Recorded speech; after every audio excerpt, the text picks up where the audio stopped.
bubuhay natin yung alisin natin yung sakit. Lahat ng mga sakit mo, pahiram mo, ha? O, sige. Kung ibat at batak, bait mo doon sa katawan mo. Sige. Lahat ng mga sakit mo, pahiram mo na lahat. Sige. Kung sayangin ang tubig, binigay ko. Kanina, pinaniban ang ginamot ko dito.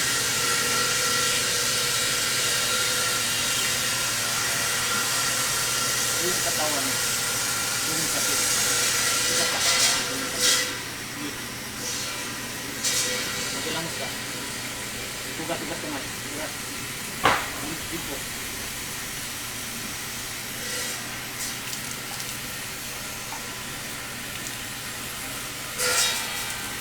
Yun yung sakit. Yun ka.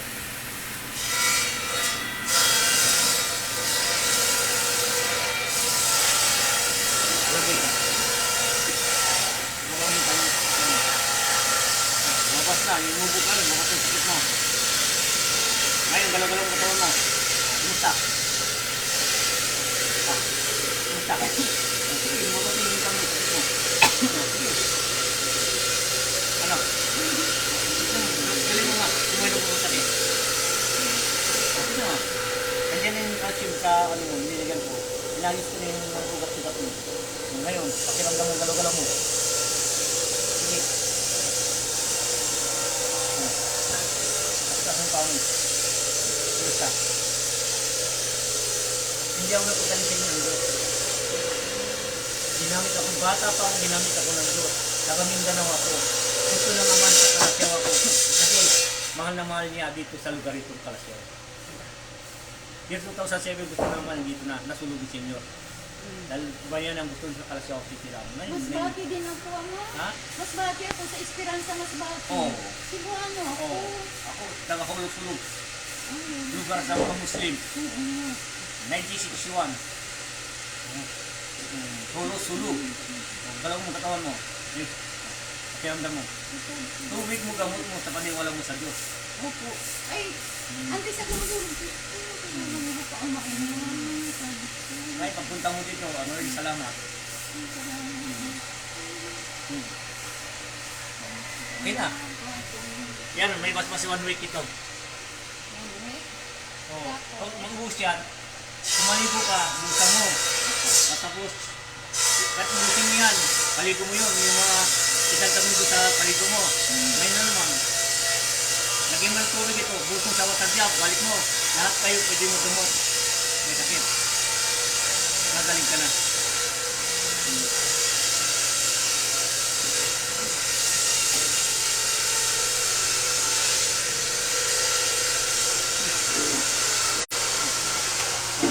Ano problema mo? Ha? Hindi ko makain na.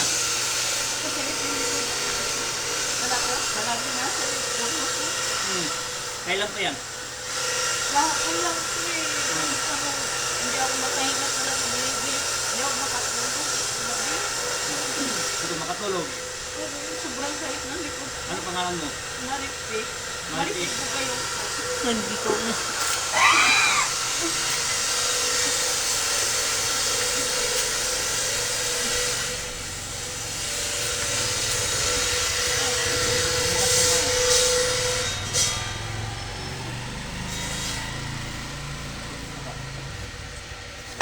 Isa pa. Yung dibdib mo. Kaya mo. Sige lang. Sige. Kapag tinagkod mo, likod. Kaya mo. Dalawa.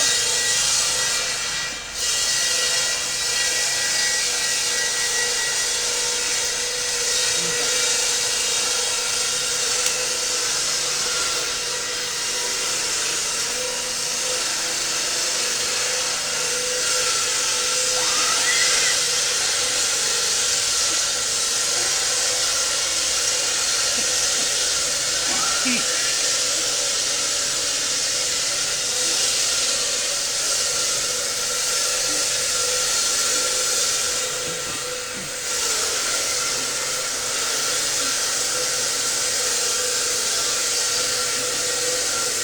Sino ka tayo katawan? katawan sa katawan nito, umalis ka na. Ngayon din. Sige, salita ka, huwag kang salita. Sige, salita ka.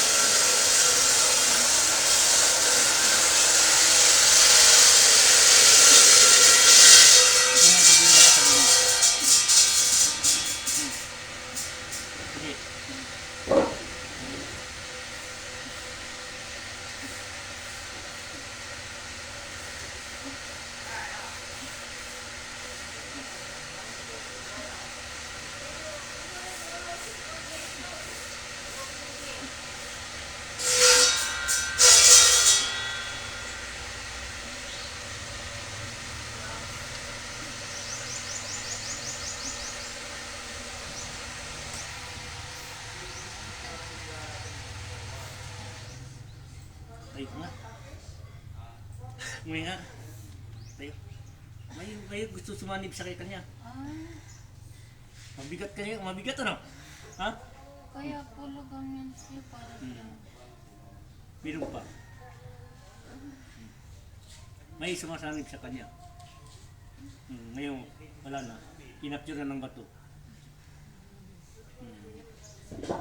Kumusta? Gumaan? Ha? Gumaan? Tapos parang gumanda yung ano niya. Ay, mukha niya. Kulay niya. Kanina, yung sumanib sa kanya, hindi niya mapakali. Gusto niya umalis, walang hindi siya makalis dahil inaharangan siya ng anghel. Andito yung mga anghel nakapaligid na. Andito na sila. Sabi ko, punta tayo kay Ama. Kumusta? Sabi mo, kung mayroon kang maramdaman mo. Nakaginawa ka. Ang ganda na ng mukha mo. Mukha mo. Pumulo. Taga-saan ka rin? Katabi namin, Ama. Kapit-bahay. Magkapit-bahay. Sabi ko na, pwede.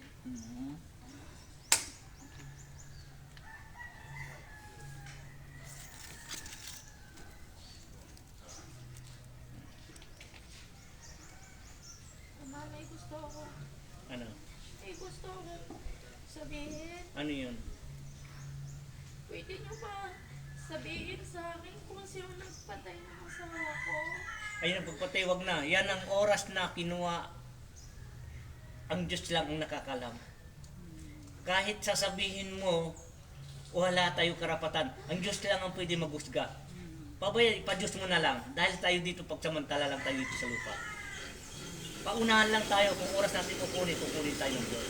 Huwag niyo isipin kung ano nga, huwag kang gumanti. Ang Diyos nang bahala. Dahil pagsamantala lang tayo dito sa lupa. Sabi yan eh, hindi ako mapakali. Yung nga, yung isang nagkapag... Huwag mong asat. Pa-Diyos mo na lang. Ang Diyos na ang bahala. Mamaya maniningil sa kanila kung sino man ang kumuha sa mister mo. Diyos lang ang dapat. Ang siya maniningil. Walang iba. Hindi tayo. Pa-Diyos mo na lang. Dahil habang nabubuhay tayo, ay praise to God. Bigay. Tulad ng katawan yan. Katawan pinahiram sa iyo ng Diyos.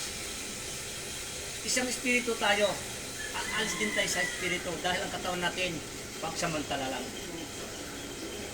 Huwag natin pabayaan kung anuman ang nawala, sa Diyos na lang ang bahala. Dahil siya ang nagbigay ng buhay sa atin sa lupa, siya rin ang pwede kumuha. Kung anuman ang nangyari sa kanya, ang Diyos ang maniningil sa kanila. Diyos pa rin ang magbawagi at siya nagbaba sa atin, siya rin ang kukuha sa atin. Huwag kang kalala.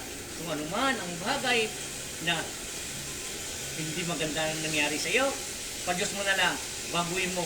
Huwag mong isipin mo pa-Diyos mo na lang. Dahil may Diyos pa rin ay tumutulong sa atin. May Diyos pa rin ay tumutulong sa atin. Puso, kailangan natin ay laging magdarasal. Alisin mo na dahil ang Diyos nang bahala. Kasi hindi ka makatulog dahil tungkol doon. Kailan ba kinuha yung asawa mo? 2 taon na. Dalawang taon. 2 taon na. Pa-Diyos mo na lang. Huwag mo na silang abalain dahil ibang mundo niya na. Ibang mundo mo. Ilang anak ninyo? 7. Ano naman kami? Paano siya bumalik? Mas nababalik siya akin. Ay, nandito lang siya pa sa paligid-ligid. At kung wala lang siyang katawan. Puso, lahat ang katawan natin kailangan ng alagaan. Huwag natin sayangin ang panahon at nandito tayo sa lupa dahil magbago ang dapat magbago. Kung ano man, binigyan ka ng gabay ng Diyos, ng 7 anak, kaya mo yan. Huwag mong isipin, hindi mo kaya mo yan.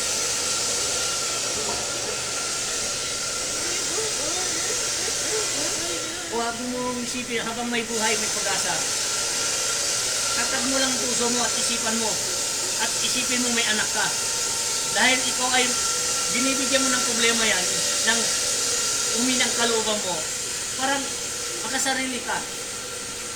Kailangan ay matatag ka. Dahil isipin mo yung mga anak mo, kailangan kanila. Huwag ka magpatalo. Isipin mo, mabuhay pa rin ka dahil ang Diyos ay nasa iyo. Tandaan mo, hindi tayo pabayaan ng Diyos. Kung ano mo yan, kaya natin yan. Yun ang nakatakda sa iyo.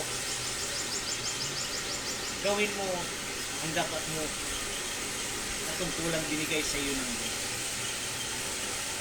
Huwag mong sayangin ang panahon ng mga bata. Huwag mong sayangin ang panahon binigay buhay sa iyo. Hindi mo alam kung sa katutunan kung ikaw ay hindi makasarili. Isipin mo, binigyan ka ng gabay, ng mga 7 anak. Dapat kung nawala yan, ay kaya ko ito, nandito pa ng Diyos tumutulong sa akin. Siya ang bahala sa akin. Sa Kanya kayo magbigay. Ang puso at isipan sa Kanya kayo. Ibigay mo ang iyong isip at puso. Diyos mo na lang, ang Diyos nang bahala. Dahil kung di dahil sa Kanya, wala ka rin sa lupa. Kanya-kanya tayo, dito binaba sa lupa, paunahan lang tayo, paunahan din tayo kung kailangan na ang panahon at makyat na tayo sa taas. Dahil nakapirma tayo lahat. Bumagsak tayo dito, wala tayong alam. Dahil naging bata tayo, maraming nagabay. Lahat tayo siyang spirito tayo. Kuhan lang, sino man, nakaperminti dito sa lupa. Si Jesus nga, Diyos na nga. Hindi na siya nakaperminti dito, makyat din siya. Dahil ginawa lang siya at nakasulat at pinako siya sa cross. Kung tutuusin, wala yun nakasulat lang yun dahil ay siya, alam niya. Sabi ng Diyos, Ama ko, bakit mo pero dahil siya yun, tayo ay kailangan tumawag sa Kanya. Akit na rin siya, katapos yun. Doon kayo humiling na sa akin, dahil nandun ako sa langit na. Tama hindi? Puso, huwag mong kumain, mama mo. Yahin mo. Oo, huwag mong pabayaan. Binigyan ka ng Diyos. May ganitong pala ka, 7 anak. Mapalad ka. Huwag mong sayangin. Pagtitiwala ng Diyos sa iyo. Kung ikaw ay dinamdam mo yan, paunahan lang tayo dito sa lupa. Huwag natin isipin. Ay nawala. Nakatakdaan sa Kanya yun. Panahon niya na yun. Kailangan na siya at pumulitin natin sa taas. Kailangan na siya mawawala dito sa lupa. Dahil yun ang nakatakda sa Kanya. Tayo lahat nakatakda tayo kung kailan tayo ay tutunin ng Diyos. At kailan tayo paalisin na dito sa lupa. Kung umalis ng katawan yan, hindi ka dito sa lupa makaapak. Dahil ang katawan natin ito, katawan pang lupa lang yan. Binigyan tayo ng katawan pang lupa, pagsamantala lang. Habang nandito ka, mapalad ka, binigyan ka 7 anak. Dapat yung 7 anak mo, alagaan mo. Dahil kaya mo yan. Hindi ka bibigyan ng Diyos kung di mo kaya. Huwag mo hinay ng kalooban mo. Pa-Diyos mo na lang. Diyos at ikaw na ang bahala. Kumakain tayo 3 beses ang araw, di ba? Dahil ang Diyos tumutulong. Hindi mo lang alam. Ang Diyos, pag-ibig, sabi niya, gawin mo ang mabuti, ako ay nasa iyo. Gumawa ka ng masama, ikaw na ang Diyos-Diyosan. Mas migit ka pa sa Diyos. Tama yun, hindi? Dapat, tulungan mo ang sarili mo, isipin mo, binigyan ka ng Diyos. Dahil lahat tayo, may hangganan tayo. Hindi natin alam kung kailan tayo kukunin. Huwag mo sayangin ang katawan mo. Binigyan kayo ng buhay ng Diyos. Kailangan, alagaan mo yan. Habang may nandito tayo sa mundo, alagaan mo sarili mo para maalagaan mo yung anak mo, pamilya mo. Yung anong katungkulang gusto mo ipaaral sa kanila, bigay mo. Ilang taon yung panganay mo?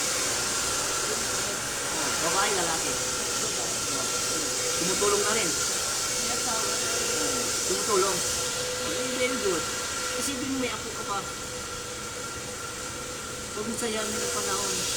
May oras ka dito sa mundo. Dahil tayo dito, pagsamantala lang naman tayo dito. Ay, huwag natin natin sayangin ang panahon binigay sa atin ng Diyos. Magsaya tayo. Huwag kayo malungkot. Yan ang aral ng Diyos sa atin. Huwag kayo malungkot. Habang may panahon tayo dito, alagaan natin ang mga binigay sa atin ng gabay ng Diyos. Gabay lang naman yung 7 kanyan. Yan ang mapalad ka, binigyan ka ng anak, may kasama ka. Kasi may pagsamantala lang kayo nagsama ng mister mo, binigyan ka lang ng gabay. Ngayon, yung gabay yun, ay kwan, yung ano na, mapalad ka, ito pa ang kwan sa'yo, mga gabay mo. Dahil ang sabi ng mga, mabuhay ka na, huwag mong isipin ang sarili mo, isipin mo yung binigay kong gabay, alagaan mo yun, dahil yun din tulong sa'yo. Darating ang oras, ang panahon, siya rin yung tutulong. Malipas lang yan, dahil iba ng mundo niya, iba ng mundo niya. Alagaan mo na natin. Alisin mo na, buhay mo na, iba na mo, nandun na siya pagpapagising. Isipin mo lang yan, alam mo? Kaya mo. Ha? Isipin mo, binigyan ka na. Pagsamantala lang tayo, habang namubuhay tayo dito, kung ano man binigay sa atin, iyon ang kampanan natin. Yung katungkulong sa atin, alagaan ng mga bata, ang kinabukasan niya, para pagdating ng oras, siya rin ang bibigay ng mag-aalaga dito yun. Ilan taon ka na? Bata ka pa. Ang lahat siya may magkakapitin mo. Sa kantay ay 3 ko ba? Ito lang. Mabuhay ka. Bibigyan ka naman. Sige ba? Mabuhay ka, ha? Mabuhay ka, ha? Mahalin mo ang anak mo dahil ang anak mo, sabihin ko sa'yo, ang anak mo, siya ang kayamanan mo. Huwag mo sayangin ang panahon na dito ka. Isipin mo, alagaan mo sarili mo. Tulad pag-alaga mo sa mga anak mo.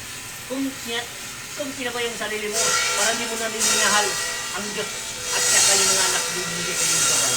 Oo, tulungan mo ang sarili mo, patutulungan mo mga anak mo. Mahal mo ang sarili mo. Yan ang napatagda. Kapalat ka, binigyan ka patutulungan. Ha? Ang buhay ka. Fight! Yes! Fight! Mabuhay tayo, ha? Tandaan ninyo, ang buhay may halaga sa lahat. Huwag natin sayangin ang panahon, nandito tayo sa lupa. Kung ano man ang binigay sa atin ng Diyos, alagaan natin. Ang mga problema, natural lang yan.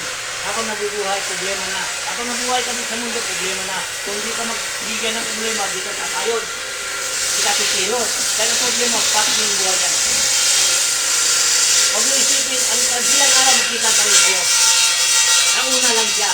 Ikaw ang naiwan. Papalag ka at hawak mo ang gusto mong mawak. Kung isa dito, hindi mo na mawakan ito lahat. Parang dito, hindi mo mawakan. Paparang may katawag ka pa. Huwag mo sayangin. Binigyan ng panahon ng Diyos. Ang Diyos lang nakakalapit kayo sa iyo. Tama nito. Tama po. Mabuhay kayo. Maraming salamat. Saludo ako. Huwag mo pabayang anak mo. Simbolo, yan ang kayamanan mo. Ang mga anak mo. Marami ka mapupuntahan. Aangat ka. Marami ka pa bata ka pa. Bye. Sige, mabuhay kayo. May alisin mo na yan. Dahil yan, bagay, pa-Diyos mo na lang. Ang Diyos ng bahala. At ibagay mo muna ang mga anak mo na ngayon. Ito ang binigay ng regalo sa akin ng Ama. Dahil maraming may inanganak, walang anak. Dahil di sabihin na, papalag ka, binigyan ka ng anak. Alaga mo na. Papalag ka, binigyan ka ng gabay. Ang Diyos lang nakakalang. Ngayon, sabi ng anak, simula ngayon, alaman mo na anong kasaysayan sa mundo. Ang kasaysayan ng mundo, magsamantala lang tayo dito. Alaga mo sarili mo, enjoy ka sa mundo. Ng mundo ito, ang lahat na wagay mahawakan mo. Kailangan ikaw ay marunong, makibagay, makisama, maging sulit ang iyong paniwala sa Kanya dahil ang Diyos ay nasa iyo. Trabaho ka. Isipin mo yan lahat. Nauna lang siya at susunod din ako sa Kanya. Hintayin ko lang anong binigay ng Diyos sa akin. Maraming salamat, Ama. Nandito pa rin ako sa lupa. Anong kagustuhan ko mangyayari. Nahawakan ko ang gusto ko. Basta importante, Ama, ang lahat yan. Alam ko, pagsamantala lang kami dito. Binawa mo sa lupa. Diba? Yan lang ang salita ng Diyos. Hindi ang galing sa akin, galing sa Diyos yan. Ang misa ay binigay sa akin, binigay sa iyo. Mahal na mahal tayo ng Diyos. Alagaan mo, mabuhay ka. The best ka. Alisin mo na yan. Si Lord na lang ang isipin mo. Amen? Wala ka na. Nakarelax ka na. Alisin mo na yan. Yung loob mong katawan mo. Ang lahat yan. Ang bagay ng kaloob mo, alisin mo. Iisang mo ng loob mo. Isipin mo, mayroon ka ng 7 anak. At yan, kayamanan mo yan. Mamaya may apo ka na. May apo ka na, kayamanan mo na naman yan. Kung hindi ka pinabayan ng Diyos, dinagdagan pa ang mga kasama mo. Hindi lang isa, marami. Yan ang salita ng Diyos. Amen. Mabuhay ka. Okay na. Thank you. Sibarat salamat. Okay. Salamat. No. Ay, gusto mo pa rin. No? Bas. Sino, bilhin nyo na yung pagkain nyo na yun. Tama na. Huwag na.